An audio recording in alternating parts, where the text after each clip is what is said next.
한국교회 성도님들 안녕하세요. 수요 성경교실에 오신 여러분을 환영합니다. 요즘 아침 저녁으로 일교차가 엄청 심한 것 같아요. 건강 조심하시고 또 안전 조심하시면서 오늘 하루도 힘차고 또 복된 하루 되시기를 소원합니다. 오늘은 골로새서를 같이 공부할 차례인데요. 골로새서의 중요한 내용들을 성경 한눈에 보기 위해서 다루었기 때문에 이 시간에는 이 골로새서의 배경 같이 살펴보고, 그리고 에베소서를 할 때 예고해 드렸던 내용 잠깐 다루는 것으로 공부를 구성하도록 하겠습니다. 골로새서의 배경을 생각해 보려면 빌레몬서와 떼놓고 생각할 수가 없습니다. 골로새서와 빌레몬서는 이렇게 쌍으로 짝으로 이루어졌다고 우리가 봐야 하거든요. 자, 골로새서는 편지를 쓴 발신자를 이렇게 적어요. 하나님의 뜻으로 말미암아 그리스도 예수의 사도된 바울과 형제 디모데는. 그런데 이 발신자는 빌레몬서에서도 마찬가지입니다. 그리스도 예수를 위하여 갇힌 자 된 바울과 및 형제 디모데는, 이렇게 기록하고 있어요. 그리고 편지를 쓴 사람은 아니지만 문안하는 사람들의 목록이 또 있습니다. 편지를 직접 쓰진 않았지만 바울과 함께 감옥에 있었던 동역자들인데요.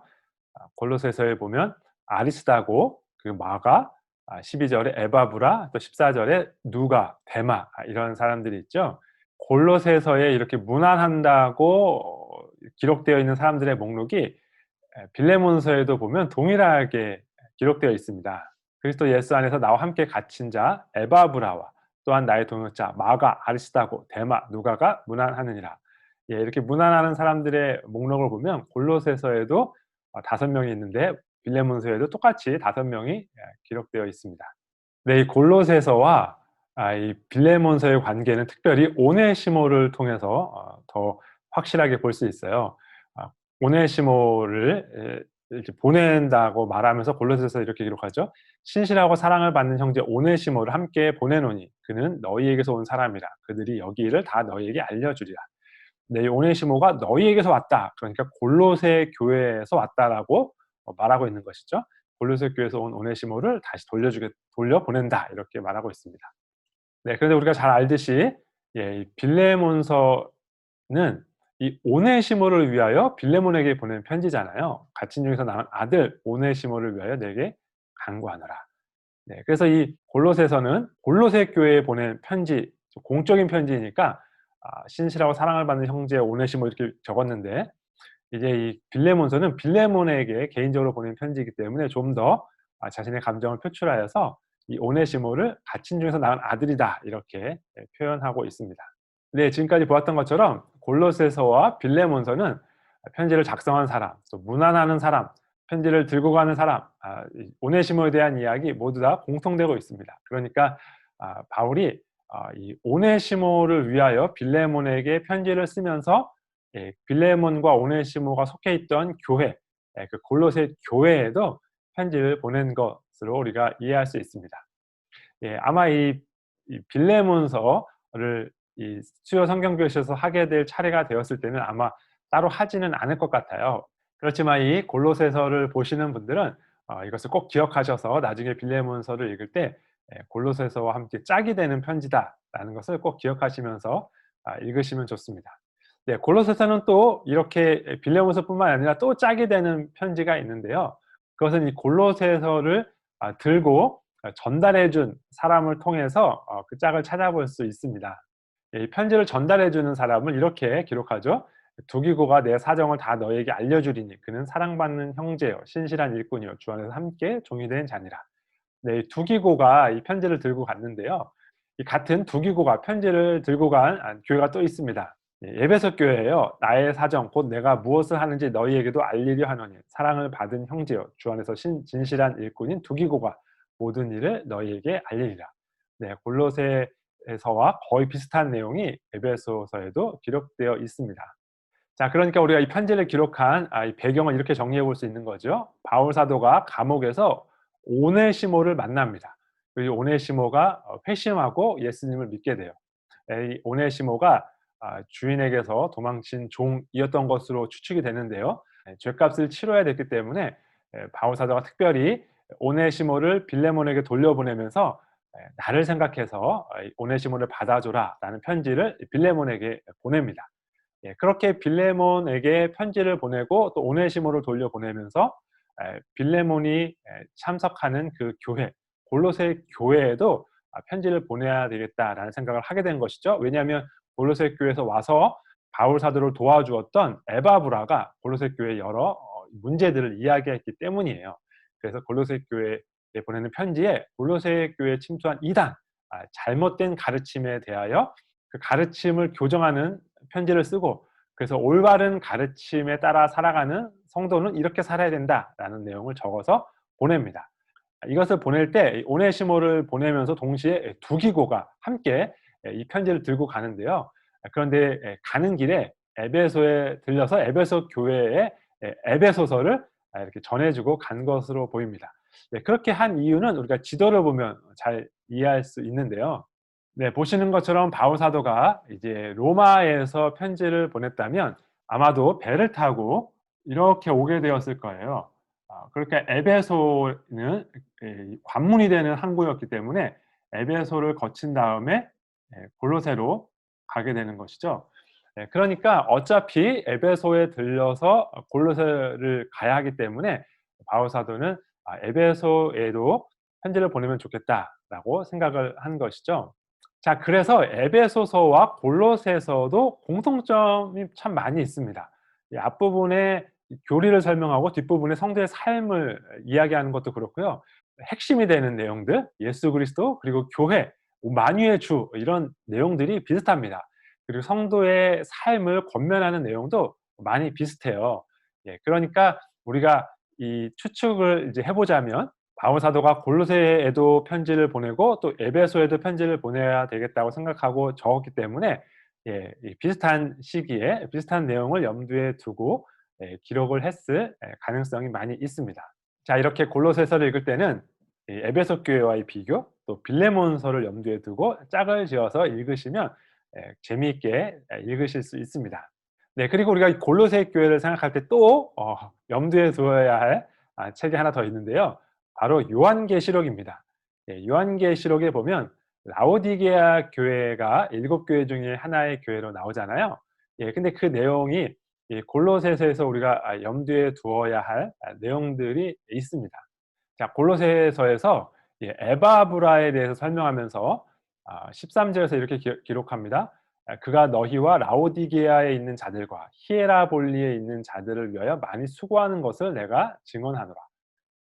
우리가 이 에바브라는 에베소에 있는 바울에게서 배워서 골로새에 가서 거기서 교회를 개척한 사람입니다. 그런데 이 말씀을 보니까 이 골로새가 중심지였지만 근처에 있는 도시들 라오디게아와 또 히에라볼리 곳에도 가서 그곳에도 교회를 개척했거나 혹은 많은 도움을 준 것으로 보이죠. 그리고 골로새와 이 라오디게아에는 활발한 교류가 있었던 것 같아요. 그래서 16절에 보면 이 편지를 너에게서 읽은 후에 라오디게아인의 교회에서도 읽게 하고 또 라오디게아로부터 오는 편지를 너희도 읽으라, 이렇게 말씀하고 있습니다.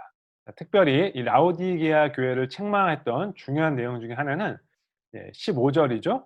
내가 내 행위를 아노니 내가 차지도 아니하고 뜨겁지도 아니하도다. 내가 차든지 뜨겁든지 하기를 원하노라. 이렇게 요한계시록 7교회 중에서 라오디게아 교회가 큰 책망을 받습니다. 그런데 우리는 이 구절을 보면 차지도 아니하고 뜨겁지도 아니하도다라는 이 말 때문에 신앙생활을 할 때는 열정을 가지고 해야 된다, 이렇게 미적지근하게 신앙생활을 하면 안 된다라고 생각하는 경향이 있습니다. 물론 열정을 가지고 뜨겁게 신앙생활하면 좋지요. 그러나 이 요한계시록 이 3장 15절에서 말씀하는 라오디게아를 책망하는 이 말씀은 열정을 가지고 뜨겁게 신앙생활해라라는 그런 말씀이 아니라는 것을 우리가 기억해야 합니다. 제가 예전에 금요일날 설교하면서 요한계시록 설교할 때에 이 라오디게아 교회 말씀드리면서 말씀을 드렸습니다만 다시 한번 말씀을 드리도록 하겠습니다.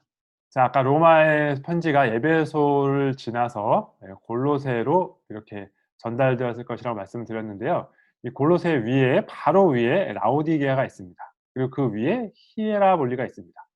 골로새서에서는 에바브라가 히에라볼리 또 라오디게아 이 두 교회 모두에 큰 수고를 했다 이렇게 기록했다고 했잖아요. 네. 라오디게아 지역은 자체 내에 수원 그러니까 물 근원이 없었다고 합니다. 그래서 이 히에라볼리에서 또 골로새에서 이렇게 물을 받아서 사용했다고 해요. 네. 그런데 이 히에라볼리는 뜨거운 온천으로 매우 유명한 도시였다고 합니다. 사람들이 몸을 치유하기 위하여 이 히에라볼리 온천을 이용했다고 해요. 예, 이 밑에 있는 이 골로새는 아주 맑고 시원한 그런 생수로 아주 유명한 도시였다고 합니다. 네, 그래서 이 라오디게아 교회가 이 히에라볼리에서 뜨거운 물을 받아 쓰고 골로새 교회에서 차가운 물을 받아 썼던 거예요. 그런데 인제 이 거리가 좀 있었기 때문에 물을 받는 동안에 물이 이동하면서 뜨거운 물은 미지근해지고 또 차가운 물은 역시 또 미지근해지는 그런 결과가 있었다라는 것입니다. 그러니까 이 라오디게아 교회에 있었던 사람들은 "차든지 더웁든지 하라."라는 말씀을 들었을 때에 그것이 무엇을 의미하는지 알고 있었다라는 것이죠. 예. 차갑게 하여 시원하게 상쾌하게 하는 역할을 하든지 뜨거운 온천이 되어서 사람들을 치유하는 역할을 하든지 교회는 세상에 빛과 소금 된 역할을 감당해야 하는데 전혀 그러한 역할을 못하고 있다라는 것이죠. 사람들이 저 교회를 보면서 저 교회가 왜 존재해야 되는지에 대해서 전혀 인식을 못하고 있다면 '그냥 건물이구나.' 혹은 '우리한테 피해만 주는구나.'라고 생각한다면 그것은 교회의 교회됨을 완전히 잃어버린 것이라는 거예요. 라오디게아 교회가 그렇게 선한 영향력을 미치지 못했기 때문에 하나님께서는 "차든지 덥든지 해라."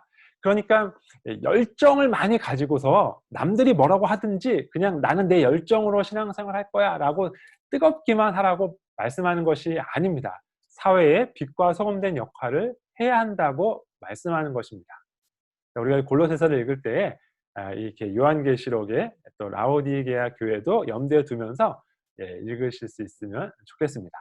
자 이제 마지막으로 제가 에베소서를 말씀드릴 때에 골로새서를 할 때 말씀드리겠다고 했던 그 예고했던 그 내용을 말씀드리도록 하겠습니다.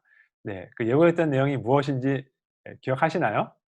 아 네 감사합니다. 잘 기억해 주셔서 감사합니다. 자 이 말씀이었어요. 에베소서 4장 22절 24 절. "너희는 유혹의 욕심을 따라 썩어져가는 구습을 따르는 옛사람을 벗어버리고 오직 너희의 심령이 새롭게 되어 하나님을 따라 의와 진리의 거룩함으로 지으심을 받은 새 사람을 입으라." 네 이것이 마치 명령형인 것처럼 우리가 생각된다고 했죠. "옛사람을 벗어야 된다. 그리고 새 사람을 입어야 된다." 그런데 이 구절은 명령형이 아니라는 말씀을 제가 골로새서를 할 때 드리겠다고 했는데요. 왜냐하면 골로새서에 비슷한 구절이 있기 때문입니다. "너희가 서로 거짓말을 하지 말라. 옛사람과 그 행위를 벗어버리고 새 사람을 입었으니 이는 자기를 창조하신 이의 형상을 따라 지식에까지 새롭게 하심을 입은 자니라." 네 이렇게 되어 있습니다. 보시면 비슷한 말씀을 하고 있다는 것을 알 수 있습니다. 옛사람을 벗어버리는 것 그리고 새 사람을 입는 것. 네 이 에베소서에 이 옛사람을 벗어버리는 것과 새 사람을 입는 것은 문법적으로 보면 명령형으로 해석할 수도 있고 평서형으로 해석할 수도 있습니다. 네 그런데 사실 여기를 명령형으로 해석할 수 있다고 해서 명령형으로 해석하는 것은 좀 이상합니다. 왜냐하면 골로새서하고 비교해 보시면 골로새서는 아주 명확하게 평서형으로 명령형이 아니라 이미 "너희는 옛사람을 벗어버렸다. 새 사람을 입었다." 이렇게 진술하고 있잖아요. 네 골로새서의 명백한 진술에 따르면 에베소서도 골로새서와 마찬가지로 명령형이 아니라 이미 우리가 "옛사람을 벗어버리고 새 사람을 입었다."라고 해석하는 것이 좋습니다. 이것은 문맥을 보면 더 분명한데요. 에베소서의 이 24 절까지의 말씀은 25 절에서 이렇게 이어져요. "그런즉 거짓을 버리고 각각 그 이웃과 더불어 참된 것을 말하라. 이는 우리가 서로 지체가 됨이라." 아멘. 이렇게 말씀하고 있습니다. 그런데 이 "그런즉은" 그러므로잖아요. 근데 앞에 명령형을 얘기하고 뒤에 "그러므로" 또 명령형을 얘기하는 것은 매우 이상합니다. 예를 들면 이런 거죠. "배가 고파라. 그러므로 밥을 먹어라." 이게 이상하잖아요. 명령형, 그러므로 명령형. 앞에 평서문이 돼야 뒤에 그러므로가 나올 수 있는 거죠. "배가 고프다. 그러므로 밥을 먹어라." 이렇게 해야 되는 거죠. 그래서 이 앞부분에 "옛사람을 벗어버리고 새 사람을 입으라." 그런즉 거짓을 버려라. 이것은 문맥상 어울리지 않습니다. 앞에 문장은 평서형이 돼야 됩니다.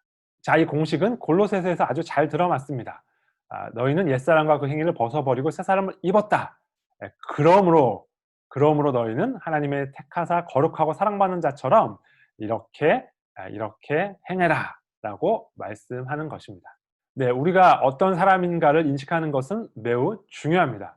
우리가 누구인지 모른 채 이렇게 살아라 라는 말을 계속 듣는 것으로 그렇게 사는 것은 쉽지 않지요. 그러나 우리가 어떤 사람인지를 분명하게 알면 그러면 우리는 그렇게 살게 됩니다. 자기가 왕인지 거지인지 모르고 있는 사람한테 왕처럼 살아라 라고 이야기한다고 해서 쓰레기통을 뒤지던 사람이 왕처럼 살 수는 없는 것이죠. 그러나 왕이라는 것을 분명히 알려주면 너는 왕이야. 네가 먹고 싶은 거 식당에 가면 얼마든지 먹을 수 있어. 거기 가득해. 라는 것을 알면 그러면 쓰레기통을 뒤지는 일을 더 이상 하지 않게 되겠죠. 에베소서와 골로새서는 우리에게 그렇게 말하고 있는 것입니다. 너희는 이미 옛사람을 벗어버렸다. 너희는 새사람을 입었다. 그러니 새사람에 합당하게 살아가라. 이렇게 말씀하는 것입니다. 네, 골로새서를 읽을 때마다 이 내용을 꼭 기억하시면 좋겠습니다. 우리는 옛사람을 벗어버리고 새사람을 입은 존재이죠. 그에 합당하게 살아가야 하는 것입니다. 우리의 존재, 우리의 정체성을 헷갈릴 때마다 이 골로새서 앞부분에 있는 또 에베소서 앞부분에 있는 예수 그리스도를 기억해 보세요. 그분이 어떤 분이신지, 그분이 만유의 주라는 사실을 꼭 기억하셔야 합니다. 그분과 우리가 결혼했다면 이 온 세상이 우리의 것이에요. 그러니 우리가 다르게 살아갈 수 있습니다. 네, 이 내용을 기억하시기를 당부하면서 골로새서 마치도록 하겠습니다. 한 주간도 승리하시는 한 주 되시기를 소원합니다. 감사합니다.